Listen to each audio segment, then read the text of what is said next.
नमस्कार, बिहार मिथिला न्यूज़ में आपका स्वागत है।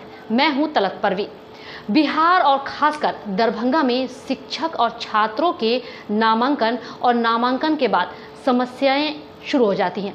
आज हम आपसे चर्चा करेंगे इसी विषय में। स्टूडियो में मौजूद हैं editor in chief Manoj Kumar जी।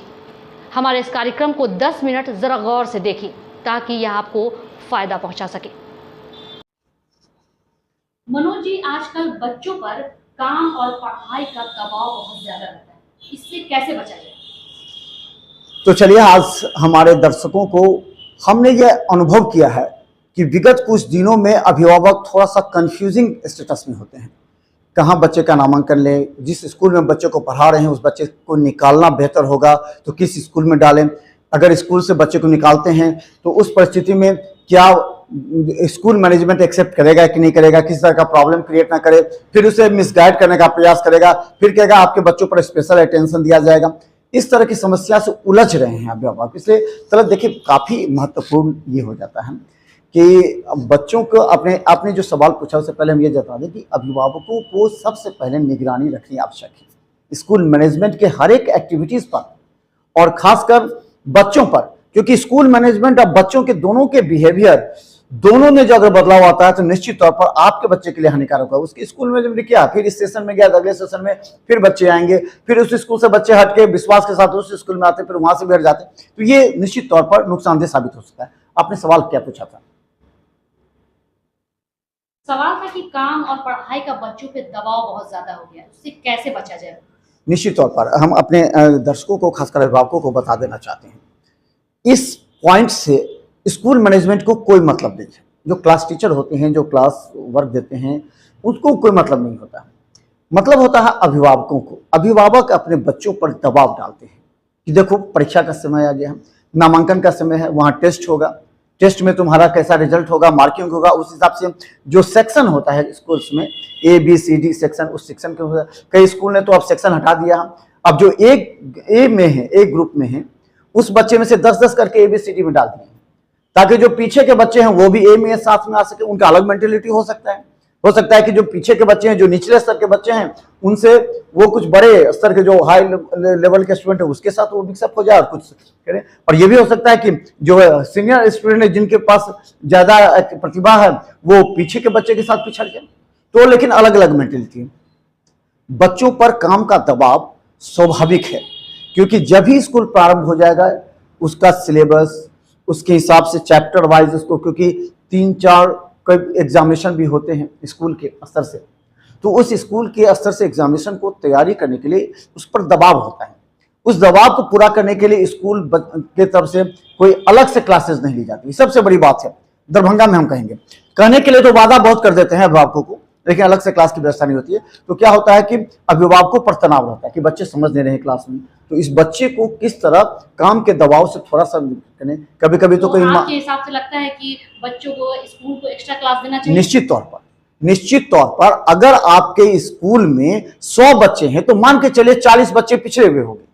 जब तक उनको स्पेशल क्लास नहीं दीजिएगा, अगर आपके पास जो टीचर हैं, पैसे देते हैं, सैलरी देते हैं, 1 घंटा अलग से करा दीजिए, कभी मैथ का करा दीजिए, कभी साइंस का करवा दीजिए, कभी सोशल स्टडीज का करवा दीजिए। इससे बच्चों के अंदर जो कमी है उसको दूर करेगा। तो ये निश्चित तौर पर जो होता नहीं है, इसीलिए वर्क का दबाव ज्यादा होने की वजह से गार्जियन क्या करते हैं कि वो ट्यूशन दे देते हैं, अपने बच्चों को ट्यूशन देते हैं। अब जरा सोचिए, जिस बच्चे के पिता को 2500 से 4500 रुपया ट्यूशन फीस स्कूल में जमा करना पड़ता है, उस अभिभावक को अगर 2000 से 2500 रुपया ट्यूशन में भी जमा करना पड़े, कितना दुर्भाग्य है। और उस स्कूल पर उंगली उठती है। निश्चित तौर पर जब पूछते हैं किस स्कूल में आपके बच्चे पढ़ते हैं, तो कहा जाता है कि हमारे रोज पब्लिक स्कूल में पढ़ते हैं, कहा जाता है हमारे जेसस मेरीन पढ़ते हैं, हमारे उडमान में पढ़ते हैं, दरभंगा पब्लिक स्कूल में पढ़ते हैं, दिल्ली पब्लिक स्कूल में पढ़ते हैं, इस तरह का बात कहा जाता है। तो निश्चित तौर पर उस स्कूल पर उंगली उठती है। तो ये काम का दबाव। जैसे जैसे बच्चे जो है मनोज जी अपर क्लास में जाते हैं, उनका लैंग्वेज बदलने लगता है, व्यवहार बदलने लगता है, क्या इस पर भी निगरानी रखने की जरूरत है? ऑफ कोर्स, ये निगरानी भले ही स्कूल मैनेजमेंट नहीं रखती हो, लेकिन एक अभिभावक, एक मोहल्ले के लोग जो आपके परिवार के आसपास रहते हैं, वो बच्चे के एक्टिविटीज को गौर करते थे। देखो ये बच्चा स्कूल में जाती, इसका रंग ढंग बदल गया, जनरल कहा जाता है। देखो इसके दोस्त अलग हो गए, साइकिल पर स्टंट करता है, बच्चों के साथ घूमता फिरता है, पढ़ाई के समय में भी लेट से आता है। तो निश्चित तौर पर जो 7th के बाद प्राय देखा जाता है, एक सर्वे कर दें, 80% स्टूडेंट जो है सो 7th के बाद जब 8th में जाते हैं तो उनके व्यवहार में परिवर्तन आता है, उनके बोलचाल की भाषा में परिवर्तन आता है, उसके बाद उनके डीलिंग्स में भी परिवर्तन आता है। कुछ झूठ भी बोलते हैं, कुछ ऐसे होते हैं कि जो अपने परिवार से, अपने माता पिता से छिपाते हैं। हालांकि स्कूल मैनेजमेंट को तनिक भी प्रभाव नहीं। जरा बताइए गौर से, कितने % ऐसे स्कूल मैनेजमेंट हैं जो जानते हैं, क्लास टीचर फीडबैक देते नहीं स्कूल मैनेजमेंट को, वो जानते हैं कि ये बच्चे गलत ट्रैक पर जा रहे हैं, ये बच्चे का व्यवहार बदल गया है। क्लास में बैठे बैठे किसी को एक थप्पड़ मार देता है, किसी का किताब छीन लेता है पीछे के बेंच से, कभी उसको धक्का देता है, कभी पानी पीने जाता है तो उसके साथ मारपीट कर लेता है, उसके साथ गाली गलौज कर लेता है। तो ये कौन निगरानी रखेगा? स्कूल मैनेजमेंट कहते हैं कि हम तो 6 घंटे का है, उसके बाद अभिभावक जाने, लेकिन 6 घंटे के अंदर ही सारा कुछ जड़ होता है। इसीलिए निश्चित तौर पर ये जो व्यवहार और आपने कहा कि उसके आचरण, उसके स्वभाव में निश्चित तौर पर बदलाव आता है, जिससे बच्चों का गिरावट हो जाता है। हम ये देखकर काफी दुखी हो जाते हैं। आप देखिए ना, सड़क पर स्कूल ड्रेस में बच्चे बदमाशी करते हैं, क्या स्कूल एडमिनिस्ट्रेशन उसे डिसिप्लिन नहीं सिखा सकता, उसे निगरानी नहीं रख सकता? सीधा स्कूल मैनेजमेंट का एक होता है, अभिभावकों को कंप्लेन करता है, अभिभावकों को कोई मतलब नहीं। अरे जब आपके अभिभावक आपके कंट्रोल में नहीं है तो बच्चे कैसे कंट्रोल में होंगे? आप उनको बुलाइए, उनको बताइए कि आपके एक बच्चे की वजह से उस क्लास में 10 बच्चे खराब हो रहे हैं।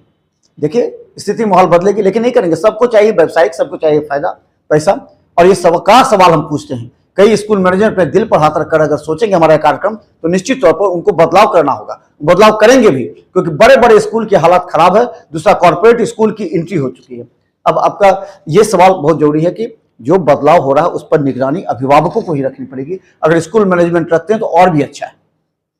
अच्छा, हमारा तीसरा सवाल है, बच्चे स्कूल जाने में बहाना बनाते हैं, तो क्या उनसे बात करना होगा, या फिर उनके अंदर होम सिकनेस डेवलप कर रहा है, या वो गलत ट्रैक पे जा रहे हैं, तो ये कैसे समझ में आएगा? निश्चित तौर पर आपने बहुत अच्छा सवाल पूछा है। देखिए, जो विश्लेषण बताता है 30% स्टूडेंट वो होम सिकनेस के शिकार हो जाते हैं। नाना नानी, दादा दादी, चाचा चाची, या फिर वो उनको मन लगने लगता है कि किसी दूसरे अपने परिवार में तो स्ट्रेंथ है, पढ़ना पड़ेगा तुमको नियमित स्कूल जाना पड़ेगा, तो बहाना कभी कभी बनाते हैं। आज स्कूल में पढ़ाई नहीं होगी, आज स्कूल लीजर चला जाएगा, आज क्लास को मर्ज कर दिया जाएगा। कभी ये कहा जाता है कि जो आज जो है सो मेरा तबीयत ठीक नहीं है। तो कई तरह के बहाना बच्चे बनाते हैं, उसके कारणों को जानना आवश्यक होगा। और ये कारण अभिभावक उससे पोलाइटली पूछ सकते हैं, क्यों नहीं जाओगे, क्या स्कूल में है? हो सकता है कि अपने माता पिता से नहीं बताए तो उसके भाई बहन से, उसको जिससे निकटतम है, दादा दादी, नाना नानी, चाचा, जिससे भी हो, मामा। आपका कहने का मतलब है कि परिवार के सदस्यों को भी इसका नजर रखना निश्चित तौर पर अगर हो सकता है कि अपने माता पिता से वो डर के नहीं बता रहा हो कि आज स्कूल में हमको डांट लगेगा, होमवर्क नहीं बनाया। ये बात तो नहीं, आप जानते हैं कि होमवर्क बना कि नहीं बना, उसको जानते ही जाएंगे तो मार खाएंगे स्कूल में, हमको बेंच पर खड़ा होना पड़ सकता है, डांट लगेगी, इस वजह से नहीं जा रहा हो। या फिर स्कूल में उसने कुछ बदमाशी कर दी हो जिस वजह से डर होता होगा कि जो सो टीचर जो है सो डांटेंगे, हमारा नाम लिस्ट में चला जाएगा। या फिर उसको कोई दोस्त डरा धमका रहा है, दिल्ली जा रहा है, उसके साथ मारपीट कर देता है, उसको डराता, मारेंगे बहुत मार, पैसे लेकर के आओ, तुम ये करो वो करो, डराता भी है। तो इन सब तकनीक बातों से ही बच्चे स्कूल से बाहर जाते हैं। जब बाहर हो जाते हैं तो उनको होम सिकनेस हो जाता है, उनको आदत है लेट से उठने का, उनको आदत है खाना लेट से खाने का, उनको आदत है समय करने का। तो कई ऐसे बहाना है जिस पर अभिभावकों को नजर रखनी पड़ेगी। और स्कूल मैनेजमेंट का दायित्व बनता है कि वो बच्चे से भी फीडबैक ले कि बच्चे तुम कल नहीं आए थे, क्या कारण है, डांटिए मत, आप फीडबैक लीजिए। वो बता देगा कि हमें अमुक बच्चा पर तंग करता है, लेकिन वो क्लास टीचर को नहीं बोलता है, स्कूल को नहीं बोलता है, घर में नहीं बोलता, लेकिन वो किसी बहाने से स्कूल से बाहर चला जाता है। बर्बाद तो बच्चा ही होगा, गलत ट्रैक पर चला गया। अगर एक बार जान लीजिए, अगर आपके बच्चे महीना में 10 दिन नहीं जाते हैं, समझ लीजिए कि आप फिर उसको टाइम लाइन पर लाने में बहुत मुश्किल होगा। गलत। बहुत से बच्चे में ओवर कॉन्फिडेंस आ जाता है, तो क्या कभी कभी उनके विकास में ये बाधा बन सकता है? निश्चित तौर पर हम बता दें कि क्या होता है कि प्राय आप देखते होंगे और आप गर्व से, अभिभावक गर्व से कहते हैं कि मेरा बच्चा बहुत अच्छा है, बहुत ही अच्छा है। तो ये शब्द जो है बच्चे के अंदर ओवर कॉन्फिडेंस लाता है। बच्चे को ओवर कॉन्फिडेंस 2 तरीके से होता है। एक तरीका होता है कि उसके क्लास में जिस सेक्शन में है उस सेक्शन में जितने को नंबर आता है उससे अधिक उसको आता है, तो उसको ओवर कॉन्फिडेंस है कि हमसे तो सब जूनियर ही है, सब हमसे अच्छा नहीं कर सकता है कोई, हमको सबसे अधिक मार्क्स आता है। इससे क्या होता है, उसको क्वालिटी पर असर पड़ता है, उसके पढ़ाई पर असर पड़ता है, उसको लगने लगता है कि हम सबसे बेहतर है। लेकिन जो सोचता है कि नहीं हमसे ये बेहतर क्यों है, तो नीचे का बच्चा आगे बढ़ने का कोशिश करता है, जिसके अंदर जागरूकता है थोड़ा सा ये उन बच्चों के लिए जो मतलब कमजोर है वो इंस्पायर होंगे। लेकिन जो बच्चे में मतलब ओवर कॉन्फिडेंस है, आ गया, उसको क्या करें? उसके लिए सबसे आवश्यकता ये है कि उसको बताना कि देखो ओवर कॉन्फिडेंस हमेशा नुकसानदेह पहुंचता है, तुमको कंसिस्टेंटली मन बना के रखना है, तुमको नियमित रूप से पढ़ाई और बेहतर, क्योंकि जब देखते हैं 100 मीटर की दौड़ होती है तो प्रारंभ में थोड़ा धीमी होता है, लेकिन 20-25 मीटर पहले बड़ी तेज लगानी पड़ती है। ये हमेशा याद रखिए कि आप शुरू में थोड़ा सा धीरे जा सकते हैं, लेकिन लास्ट में आपको तेजी लानी पड़ेगी। अगर कितना भी ओवर कॉन्फिडेंस है आपको, तो अगर आप तेजी नहीं लाइएगा तो वहां से आप पिछड़ जाइएगा। अगर एक वर्ग में पिछड़ेंगे तो अगले वर्ग में आपको फिर पिछड़ना पड़ सकता है। तो ओवर कॉन्फिडेंस कभी कभी नुकसानदेह साबित होता है, क्योंकि बच्चों के अंदर अगर ओवर कॉन्फिडेंस आ गया तो वो नई किताबें नहीं पढ़ेगा, नई बातों को नहीं सुनेगा, शिक्षक की बातों को गंभीरता से नहीं लेगा। शिक्षक जो पढ़ा रहे हैं हम जानते हैं, पहले से जानते हैं, ओवर कॉन्फिडेंस है। माता पिता कहेंगे टीचर जो पढ़ा रहे हैं उससे ज्यादा हमारा बच्चा जानता है। तो ये ओवर कॉन्फिडेंस में 60% बच्चों को हमने ट्रैक से उतरते हुए देखा है। उनका रिजल्ट अच्छा है, माता पिता देखिए ना, रिजल्ट इतना ओवर कॉन्फिडेंस में था, इतना पढ़ता था हमारा बच्चा, लेकिन रिजल्ट अच्छा नहीं हुआ, जरूर कॉपी में कुछ गड़बड़ होगी। मैंने माता पिता भी इस बात को लेकर के टाल देते हैं सिस्टम पर, एग्जामिनेशन कंट्रोलर पर टाल देते हैं, जो एग्जामिनेशन का सिस्टम उस पर टाल देते हैं। वो ये नहीं सोचते हैं कि ओवर कॉन्फिडेंस की वजह से उनका बच्चा गड़बड़ हुआ, उनके बच्चे की पढ़ाई में कमी आई, उसके सोच में कमी आई, जिससे उसका रिजल्ट खराब हो गया। तो ये निश्चित तौर पर काफी ज्यादा नुकसानदेह साबित हो सकते हैं। इसलिए ओवर कॉन्फिडेंस में बच्चों को मत रखें। हाँ, कहें कि तुम अच्छा कर रहे हो, लेकिन उसे और बेहतर करने की आवश्यकता है। इसके लिए तुम और इंस्पायर हो, अच्छे अच्छे जो राइटर्स होते हैं उसके किताब पढ़ो, तुम अब डॉक्टर एपीजे अब्दुल कलाम की जीवनी पढ़ो, डॉक्टर मानस बिहारी वर्मा की जीवनी पढ़ो, तुम ऐसे ऐसे बड़े जो नेता हैं, जो मतलब स्कॉलर हैं, विद्वान हैं, उनकी जीवनी पढ़ो। तुम्हें पता लगेगा कितना संघर्ष के साथ वो आगे बढ़े, और अगर बढ़ के उन्होंने अपनी जो एक पहचान बने हैं जिसको लोग फॉलो करते हैं।